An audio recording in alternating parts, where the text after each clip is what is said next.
Hey everyone, good morning. Welcome to the Daily Drop-In Morning Show where we're able to be live every single morning, Monday through Friday at 7 a.m. Eastern to talk shop, hang out with all of you, start your morning off with some positivity, with some good news stories, some themes ahead, and we have a brand new guest joining us, which we cannot wait. I'm going to apologize in advance that I'm losing my voice, but I'm so excited to still be here to kick off your morning. We'll be right back for the beginning of the show, so please go fill up your coffee, go grab some tea like I have, and we'll be right back.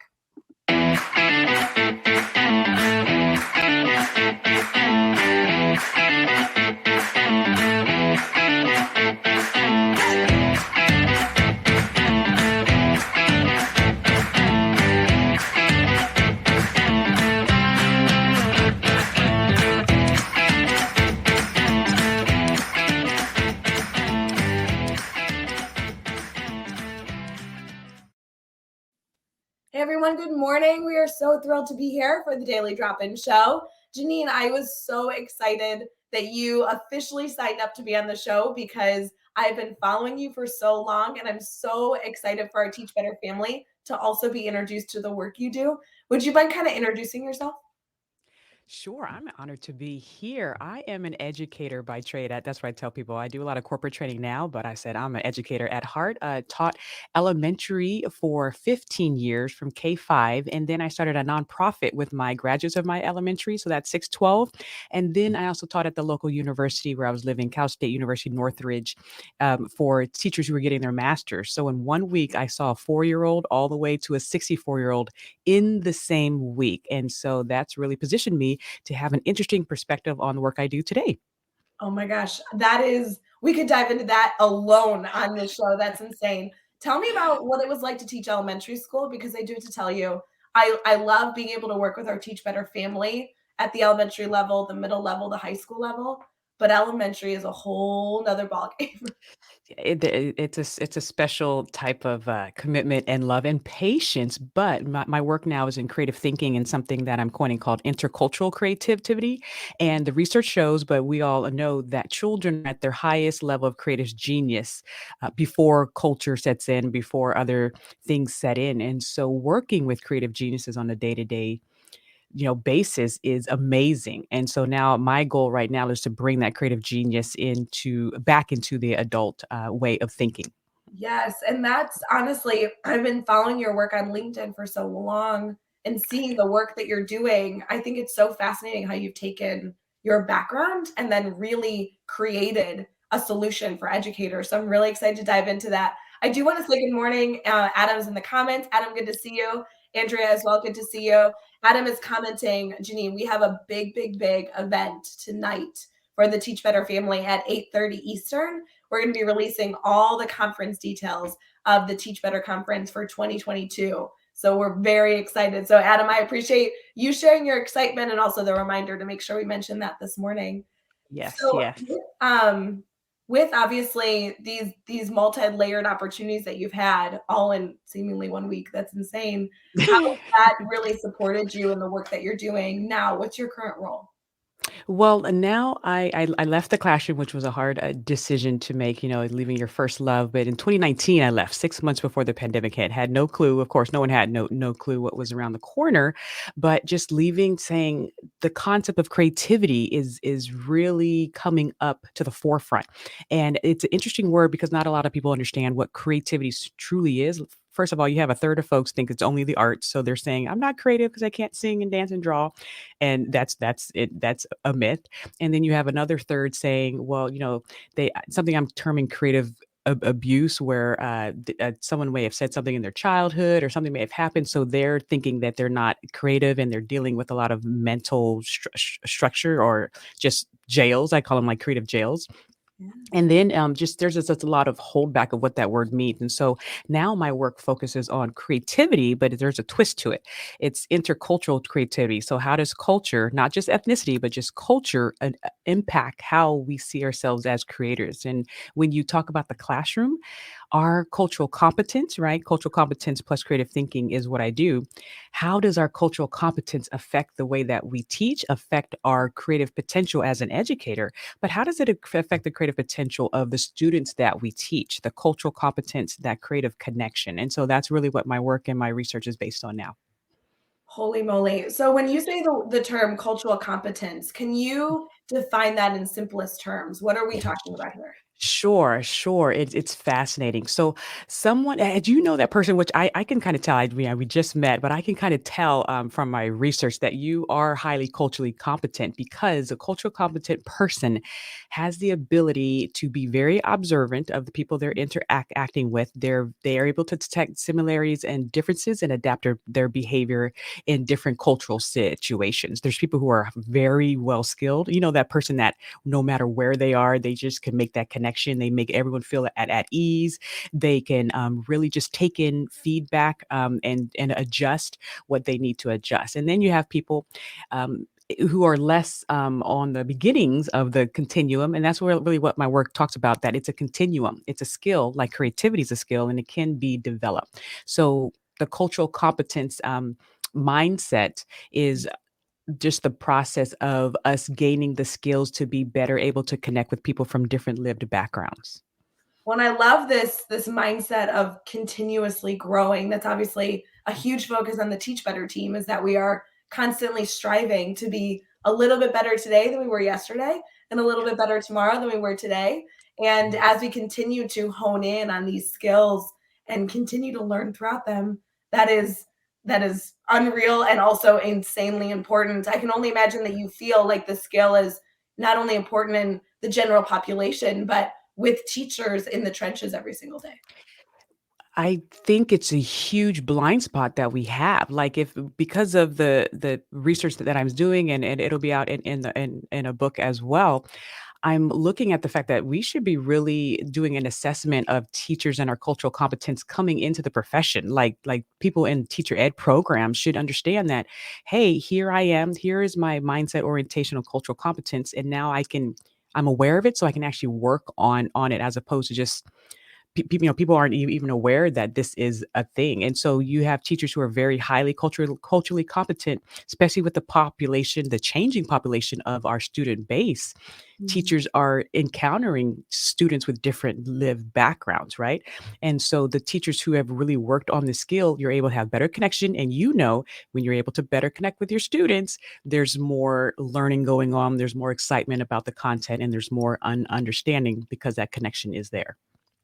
You know, it's interesting. Our theme this week is all about connecting and reaching all of your learners. And Monday really focused on the idea that you can't reach all your learners if you, first of all, don't know them, but also understand what they need. You know, like how are you gathering the data to actually make the changes that you need to do for your students? And your focus on being aware of the gaps in these skills being the first step is so aligned with that. You know, I think that we all are striving to improve, but if we don't know the areas that we want to improve in, then how do we expect to actually make change? You know what I mean? Yes, yes, and that's why I've really kind of formulated an easy, chunkable way to lay this out. You know, teachers, we love like chunks, right? And I'm calling it the 7 gems of intercultural creativity. The logo of my company is a diamond, and who doesn't like a good diamond? I'm going to need your address so I can send you my diamond treats. And yes, I know who doesn't love a good ethically mined diamond, right? Um, but we have so I have the 16 diamond tools of creative thinking, which was my first project, which I love. And then now I have the 7 gems of intercultural creativity. And so it goes over the cognitive factors that creative thinking, to enable to build your creative thinking, which is your divergent thinking, metamorphical metaphorical thinking, unobvious associations, things along those lines. Those cognitive processes are the same cognitive processes needed for cultural competence development. And so I laid those out in the 7 gems, and I'm working on what does that look like in the classroom as an educator to develop those skills, but also how do we insert these skills into the curriculum already? We don't need a brand new curriculum. If you're in a big district, it could take like what, a decade to to bring out a new curriculum, Mhm. but teachers are creative. We have to be. You could insert these into the curriculum that you're already teaching. So those the 7 gems is what I'm preparing. Oh my gosh, we're gonna dive so much more into those 7 gems during our brainstorm bank. I think that will be a really, really rich conversation. Before we transition to our good news, though, we do have a question in the chat by Dr. Dave Schmittou, who is a wonderful friend, member of the Teach Better family. I'd love to address this. He says, how does one balance cultural competence with also being their true self and not seen as a manipulator? This is such a powerful conversation. Thank you, Dave. I love this question because a cultural competence is a mindset. So it's something that you're aware of. If you're aware of the work of Carol Dweck with the growth mindset and fixed mindset, right? Of just Mhm. how some people have the mindset of, okay, I tried it, it didn't work. Let me go back to the drawing board and let me keep going. And some people may have a fixed mindset. Of course, that's a continuum as well. And you need to be mindful of that.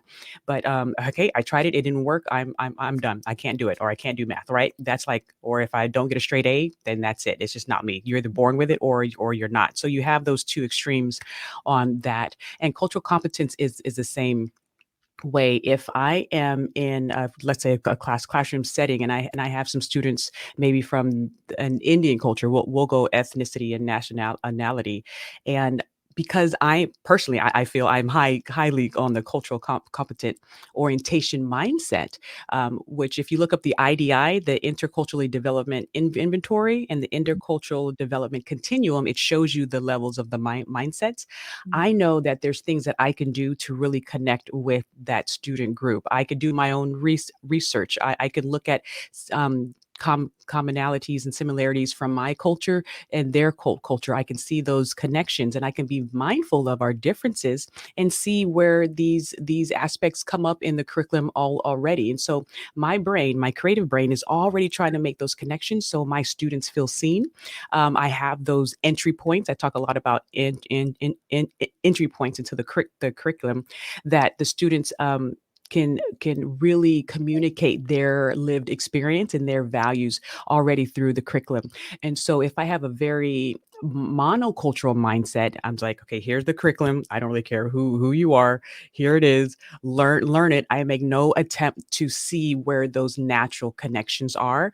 And in order, like you said before, in order for us to do that well, we have to know our students and we have to do some background research on our own of what is their lived experience, what is their family's lived experiences and ethnicity, nationality, but also personality, those psychographics in play.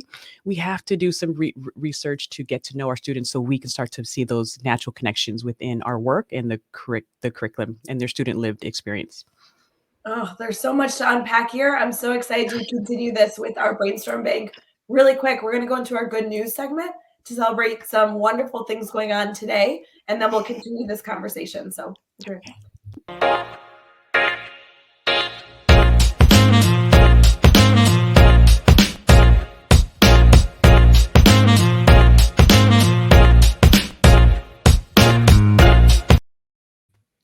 Hey, friends, welcome to Daily Drop In. We are already like 30 minutes in and real deep into this dialogue and cannot wait to continue it. I apologize for my voice. I'm going to do everything I can to bring you as much energy, even though, Janine, to be honest, you just are speaking so much value into this show that I'm just going to sit back and not talk and just have you take over, which is exactly why we're here.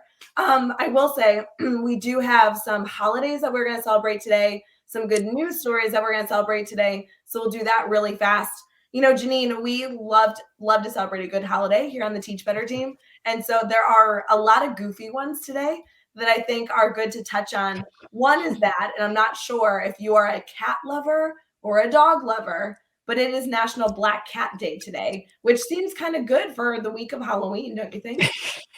Connections, right? All about connections. Love the connections. Are you a cat, dog, non-pet person? I grew up with a German Shepherd, and so I'm gonna have to go with dog. I think I am too. I got 2 at home, so I totally Mhm. understand. But for those cat lovers out there, it is National Black Cat Day. I found this one really interesting. I'm not necessarily encouraging anybody to be celebrating this holiday, but it's Cranky Coworkers Day. I don't know if that's a good holiday. If you look at it through the lens of who am I interpreting possibly as a cranky coworker, and how can I say an encouraging word to brighten their day? There you go. Oh my god, see, this is why I needed you here. I love that. So, Dave Schmidto, you'll be getting a text from me later because you are my person that thought I came up as a cranky coworker. Just kidding. It's also National Mentoring Day. That's a wonderful opportunity for us to reflect on not only being thankful for the mentors that we've had in our life, but continue to foster a mindset that we can all be mentors to each other. So I hope that you all choose to celebrate National Mentor Day as we move forward with this incredible Wednesday, October 27th. It's finally here. As far as a good news story, this one will be really quick. I thought this would be a wonderful opportunity to bring an article to our students throughout the day.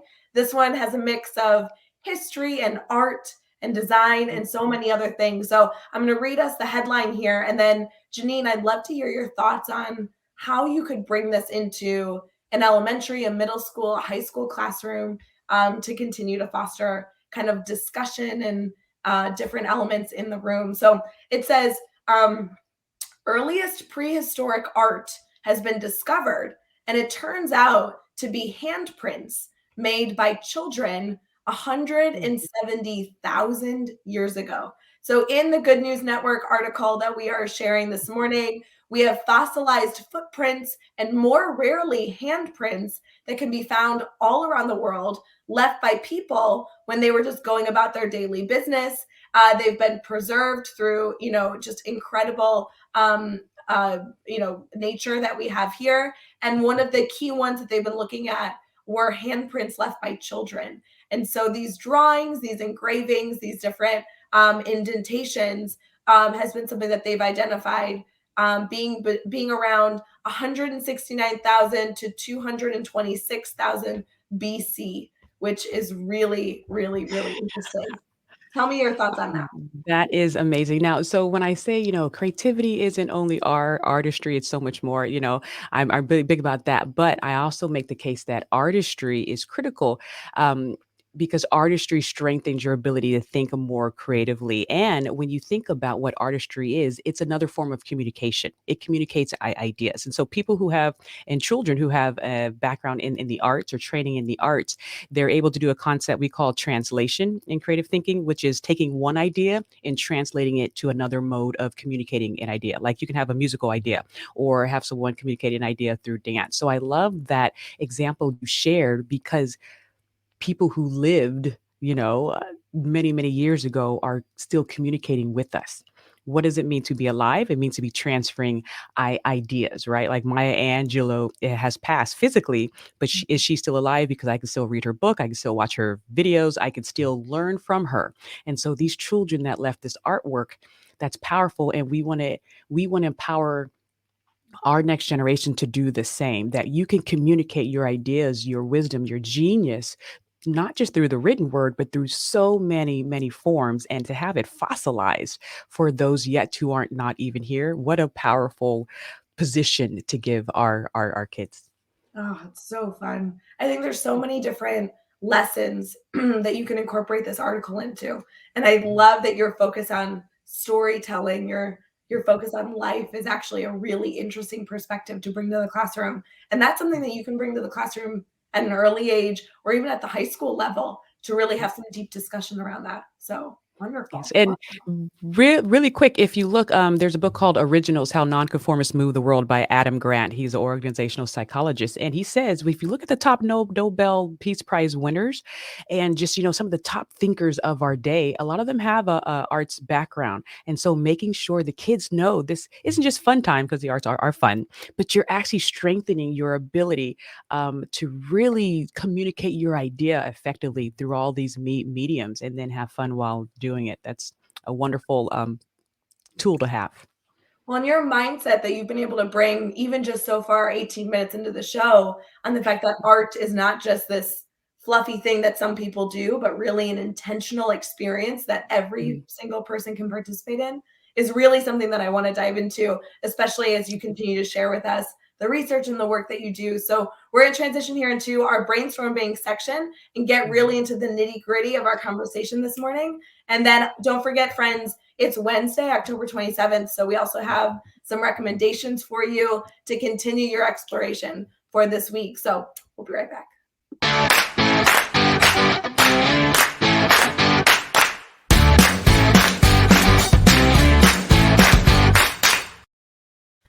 All right, you guys know how this works already. We are live for the daily drop-in, and we are entering into our brainstorming section. This is a section that we have every single morning to intentionally pause and say, hey, do you guys need anything? We know that we are going through an impossible year.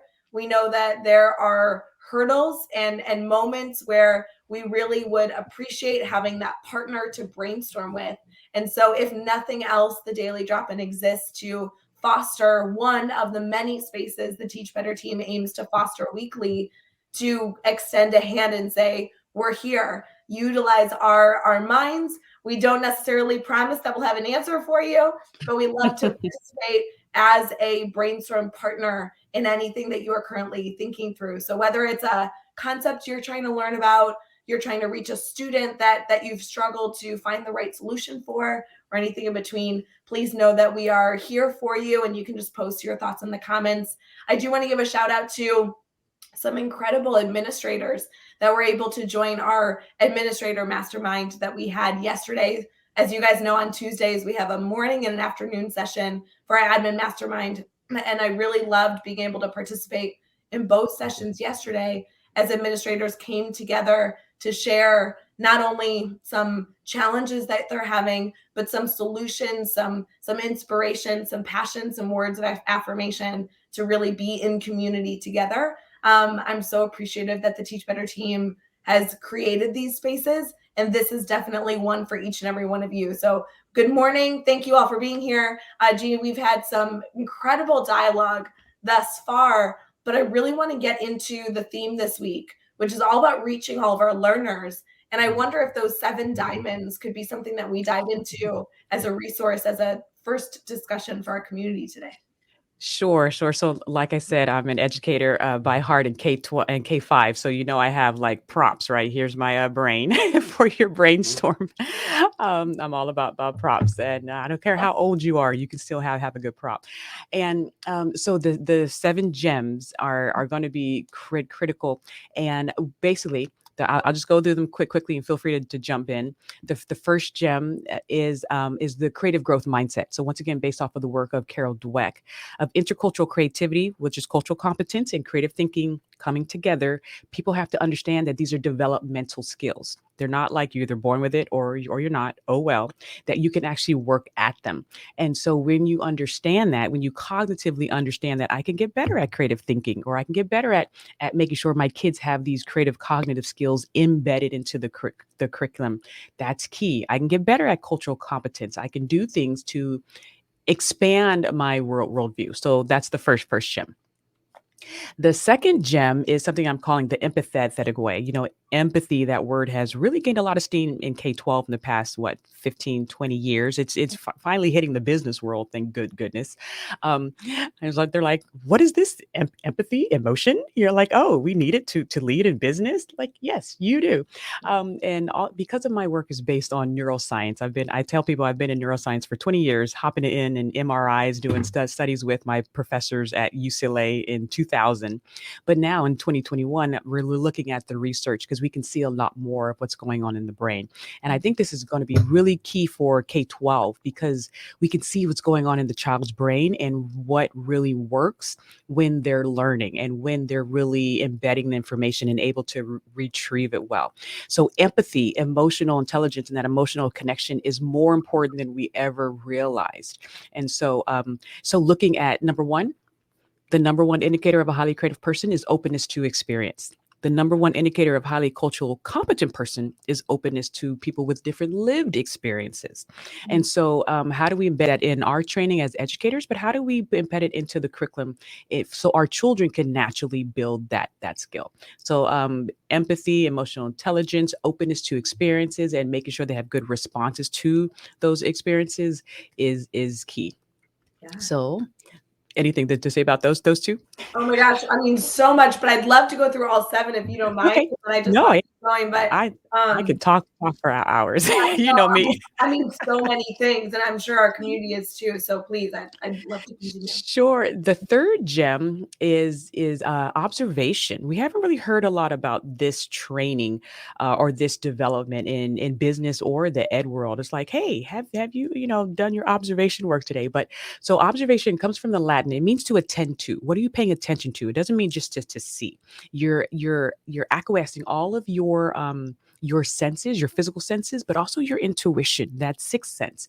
And so the brain, when the brain's learning, a lot of times, especially as the kids get older, if you walk into a kindergarten classroom, it's definitely a different experience than when you walk into a 12th grade classroom, sadly. And they should be more aligned. Your 12th grade classroom should be really that tactile. All of the senses are activated because the brain embeds the information deeper when you're activating more of the senses. There's more wiring and firing and rewiring going on. And so to increase our observational skills, it's key. That's why, babies put things in their mouth, not because they're trying to eat, but they're trying to use all of their faculties to get all the information so they can figure out what's going on in the world around them. The same is true for when our students learn. And so when I teach, I have a 3-year-old son. When I teach him, I'm cooking, a good teacher can say cooking. Okay, there's math in there. There's chemistry, all those connections. But I stop and say, here's paprika, let's taste it, let's smell it. I want all of his senses engaged in the experience because I know later on he'll be able to retrieve it better if all of the senses, or as many as possible, can be a part of the learning process. So observation is key, but cultural observation is key as well. Are you observant of your students? Are you hearing beyond the words they're saying? Are you observant of their processes, their patterns, and what's going on? There's educators who are very observant, and sadly, there's some educators who aren't observant of the interactions and what their students are communicating to them. Well, I do have to say that's one we're definitely gonna have to come back to because the concept of being observant, I think as a teacher, we initially think of evaluation. Somebody is observing us, right?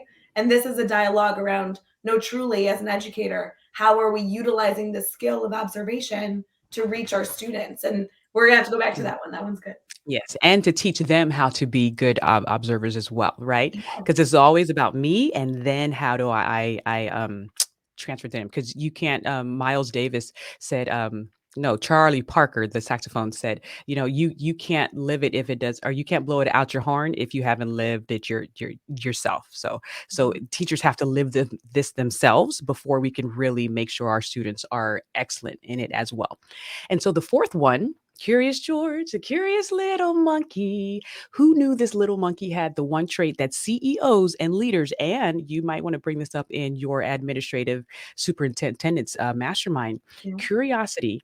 On my podcast, I had the top curiosity researcher out of USC talk about how curiosity is now one of the top traits needed in leadership in order to forethink and be able to plan your organization to be agile and to be ready for what's ever going to come around the corner, the curiosity level of your leadership team. But so what does this look like in creative thinking? How do we improve the curiosity development of ourselves and our students? But how do we improve the curiosity development culturally? We're curious about our students. We're asking questions. We're asking those non-obvious questions. So that is the fourth gem, curiosity. The fifth one is perspective shifting. On my podcast, I had Dr. Michael Platt, who's one of the top neuroscientists in the nation out of the Wharton Business School, and he talked about the ability to perspective shift, which is going to be key for educators because we have a lot of students with a lot of different lived experiences. We have to be able to shift perspective to better see those connections that we can employ within our day for them. And so perspective shifting, it's an imaginative skill, but it's also a cultural skill as well. So there's your intercultural creativity. And so that's episode 666, if anyone wants to go check that out on the Create and Grow Rich podcast. And he is brilliant. But what does perspective shifting look like in the classroom for us as educators, but also how do we embed that well into the curriculum too? The next gem, that'd be the sixth gem, is authentic adaptation. So the ability to adapt, we've all had to adapt this past, 2 years, correct? But what does that look like within our work to be able to adapt to different cultural situations, to be able to adapt in different creativity situations? Creativity is really, it thrives when you have to adapt and see things in a new way. But I put the word authentic there because you want to be able to adapt and still be true to you. Kind of like the question that Dave asked, like how do I culturally shift and be observant, but still not be fake and be manipulative. And one of the answers to that is you have to know your core values. Like I can adapt in a cultural situation, but still know who Janine is, and I still know what I'm about and everything. But I'm still sensitive to the cultural norms that I'm entering into. And so this is a developmental skill. Once again, I'm a developmentalist. And so I'm telling people these are the gems you need, but you can work at them. It's not you either have it or you don't. And the last gem, dun, dun, dun, dun, is something I'm calling being a bridge, right?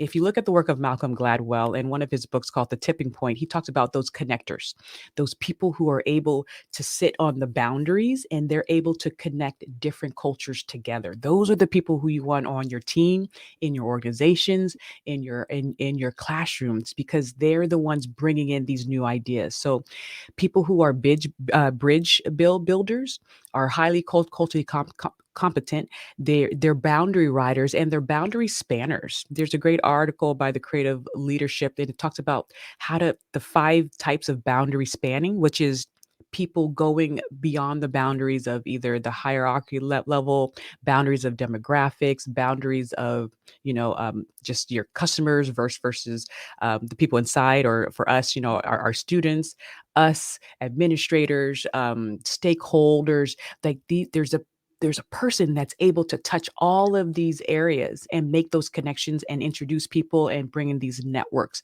Those are your boundary riders, your bridge builders, and we need students in this new era. They're going to have these skills. These are transferable skills. And the last thing I'll point out is I'll talk about the shelf life. They're saying that now a lot of the things that we're learning, they have a half shelf life of 5 years. So what we're learning today may be obsolete in 5 years. But these gems, like empathy, is never going to become obsolete, correct? Curiosity, never going to become obsolete. And so we have to get these foundational gems there so that our kids can keep being lifelong learners, because they're going to have to be. They will not have a choice. They will have to keep learning and being creative.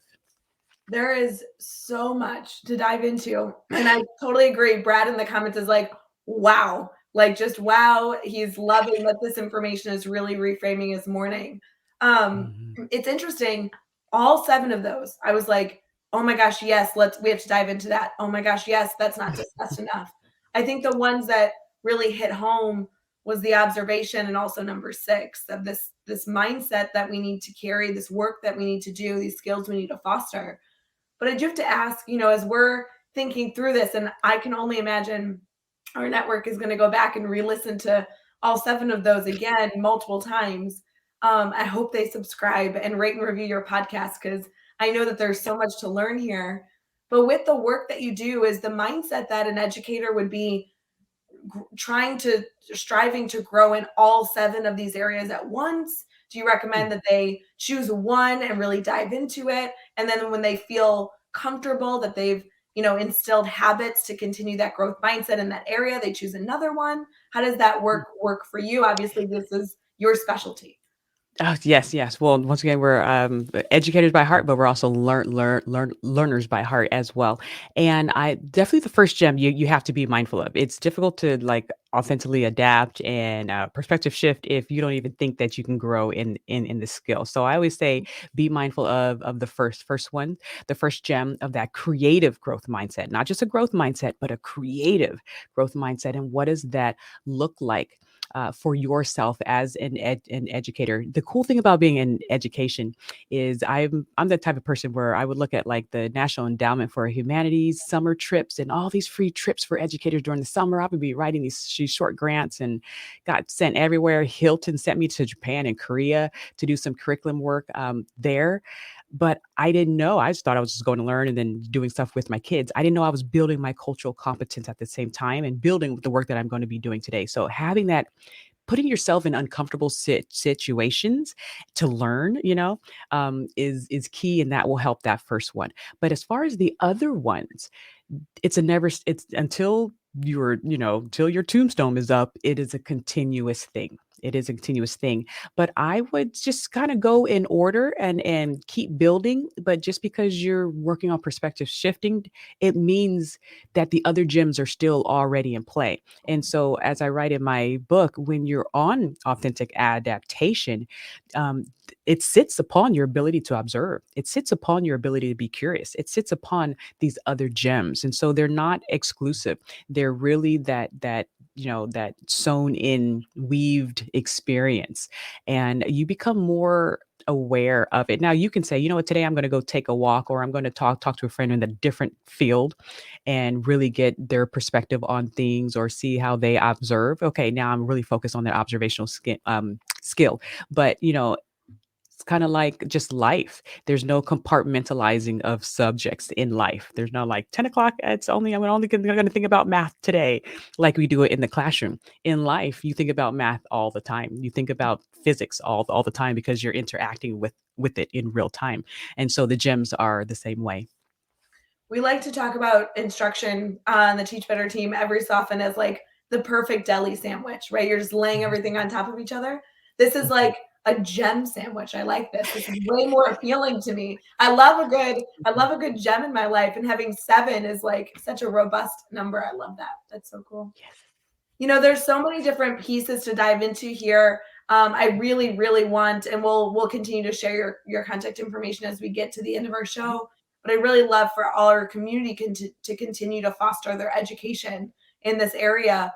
One thing I'd love to have you do, if you don't mind, is to think through if there was one major takeaway of somebody listening to Daily Drop In this morning, one major thing you wanted them to consider or challenge them to do, what would that be? Well, the World Economic Forum, not Genein, not Rae, the World Economic Forum said creativity is now the number one skill needed in the workforce. And if our task, right, if the reason we signed up for this position is to educate our students, not to pass the SAT, but to prepare themselves for a life well lived, we need to be cognizant of that fact.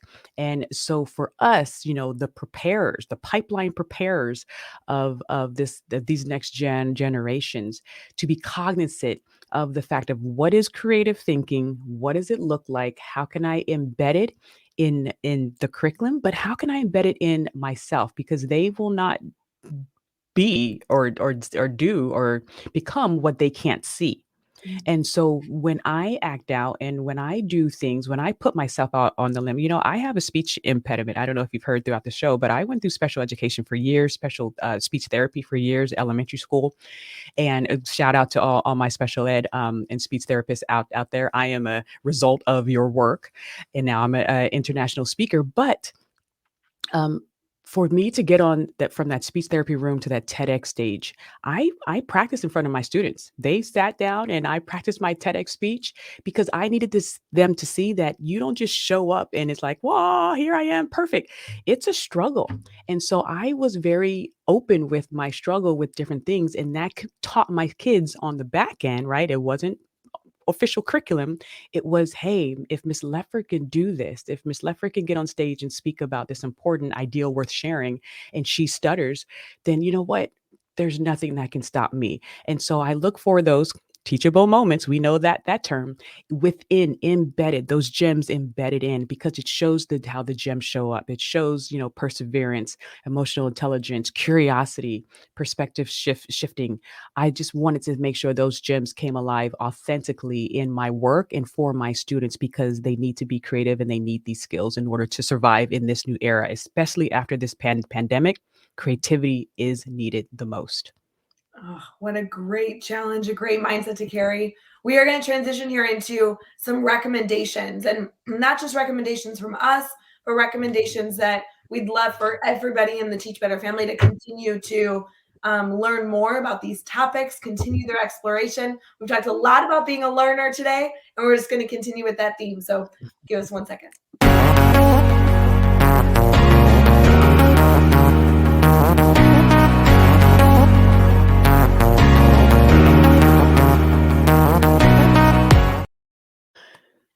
as you guys know, every Wednesday we have a recommendation for you. We're about halfway through our week, halfway through our theme this week, and we love to give you resources to consider continuing the conversation. Jeannie, as you know, no conversation's ever really over. We're always learning, and especially topics that we've had on Daily Drop-In. Sometimes they're really, really small, bite-sized topics. Sometimes they're very robust.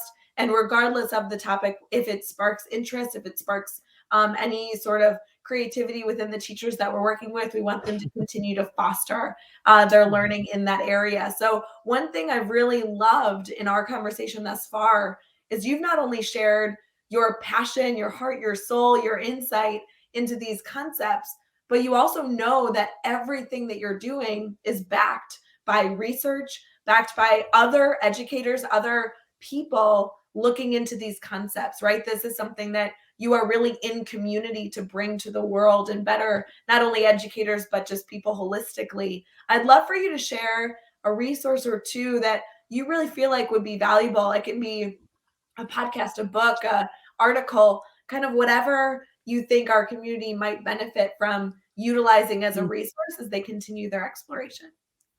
Yes, well, I'm gonna give a external one, and then I don't know if I can share some of mine as Please, well. I don't know. please, if it's Okay. possible. Maybe So, both of those would um be great.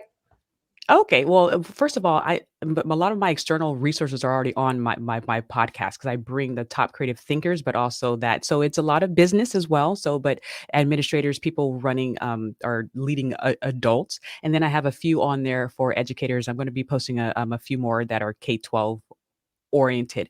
But if you're looking for the neuroscience and also just how people learn, that's a great way. So it's Create and Grow Rich, kind of off of the Think and Grow Rich. But we look at also how your creative health affects your financial wealth. So I talk a little bit about entrepreneurship and how I embed some of these concepts of entrepreneurship, these entrepreneurship type skills into the learning experience, you know. And then my research, like I said, I have a 3-year-old son, and him and I just co-authored a book called I Am Creative, which I will have to send you a copy. Oh my You gosh, I congratulations, you won. But this is on JanineLetford.com. And so I strategically mm, and he co-authored the book. So which means of course he's 3, so he can't like sit down at a typewriter, but he is being creative in his own right. And I'm just observing it and then showing people how something that I call the 16 diamond tools of creative thinking. I don't know if you can see this. This is a mini book, and I'm writing the extended book now. But just the 16 mental cognitive diamond tools that come up in creative thinking, I saw him do it automatically, and that's why I said just watch the children naturally, and they're showing creative skills. But it's in poem form, and it's all the diamond tools of just how he goes throughout his day. But at the end, I talk to the teachers and the parents. So if you have children of your own, this is very important. And I say, okay, well, here's what's going on in his brain. Here's what's going on, and be mindful of it. Because sadly, as adults, sometimes we do squash their creativity without even knowing it. You know, we squash their curiosity without even knowing that we're doing it. And so I wanted to highlight this within a natural setting so we could be more aware of what creative thinking looks like and we could develop it as opposed to accidentally squash it. So there's that resource that's on JanineLetford.com. And the Create and Grow Rich you can find on, Apple Podcasts. And then an external one is just Dr. Daniel Siegel. He does a lot of neural psychiatric brain science of what's going on in the teenage brain, right? Any high school teachers out there, that's a interesting time of life. And just how the brain really interacts, being an he calls it integrated brain. What is an integrated brain? And so we know the term integration from our work, right? How do you integrate the subjects and things like that? The brain is doing the same thing. So when you have integrated relationships, right? When you have integrative responses of you're able to respond to external stimuli in a healthy way. My 3-year-old, he's 3, but I use brain terms. I'm like, it seems like we need to take a breath, stop, and let our prefrontal cortex really help us make a better choice. Of course, his prefrontal cortex is still growing because it's not as full size at that age, but he's becoming aware that, hey, I have control of this. I can use my brain to control my emotional reactions when I don't get my way and throw a tantrum. If you learn that at 3, I know some 33-year-olds who don't know how to do that. right? And so once you really know what's going on in your brain and you can empower our students to really take mindful, and there's a wonderful link. I'll send it to you, and you can put a. It shows what music happen. What does music do in the brain? It interacts with both hemispheres at the same time, and that's why I say when we strip the arts from our kids, you're not just stripping away music time or dance time or visual art time. You're stripping away a critical component of learning and communicating with the world. And so that's why we need to protect that. Oh, so powerful. So many good recommendations. And it's interesting on at teachbetter.com we have a Teach Better bookstore, which we Mhm. don't sell books, but they're books that we love that are on our bookshelves. Oh, that's what it's called, Teach Better Bookshelf. They're books that are on our bookshelf. We're gonna have to add this children's book to our bookshelf to feature that because that is such a wonderful resource. And we always love a good children's book here with the Teach Better family. So Thank I am you. such a fan. Janine, to kind of close up our conversation here, and I know a lot of people in the comments have just been saying consistently throughout our dialogue, oh my gosh, I love this. Yes, please tell us more. I want to make sure that people can connect with you. Mhm. I truly don't know how I stumbled upon the work you were doing, but I am such an advocate. I'm such a fan of not only your incredible insight, but the work that you're truly trying to bring into the world. And so I'd love to have everybody in the Teach Better family, whether they're joining us live right now as we're streaming on Facebook, YouTube, Twitter, or Twitch, or even if they're listening after the fact on the Teach Better Talk podcast, I'd love for them to go over and continue to engage with you, connect with you, and add you to their PLN. So, how can people stay connected?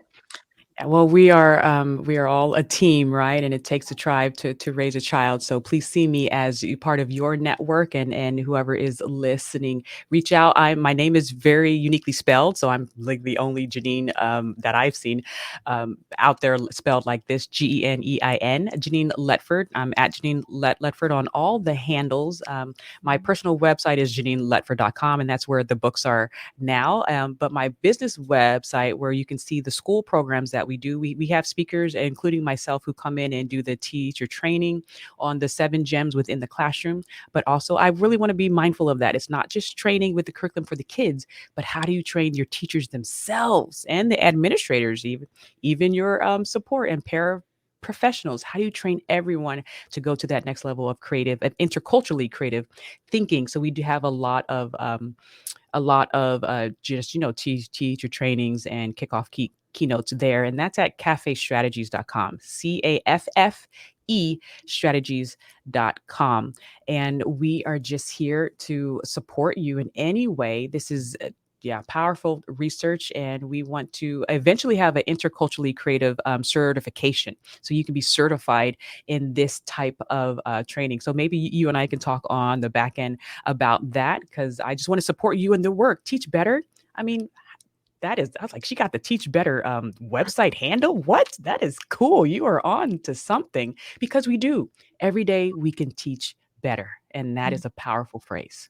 Oh, Janine, I know that I started this off with no voice, but I am so glad you were live with me this morning because I know our community is just going to soak up all the information here and continue to connect with you through all these different ideas and the work that your team is doing. I just know that everybody's going to go dive in and connect with so many good resources and people. So I really appreciate that about you. We are going to wish everyone here a beautiful Wednesday.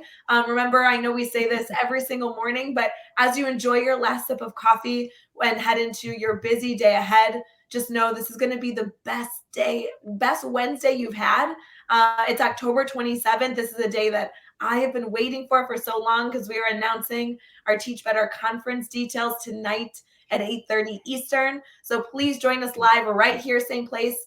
We'll be live this evening at 8:30 Eastern to share the date, the location, and the registration details, as well as anything else that you guys bring to the conversation in the comments. So please let us know what questions you have, and please continue to join our community tonight. Janine, thank you for your time. We're going to stay right here and say goodbye to everybody else. But happy Wednesday, friends. We appreciate you, and please let us know if you need anything. All right. Thank Bye, you so friends. much. Yeah.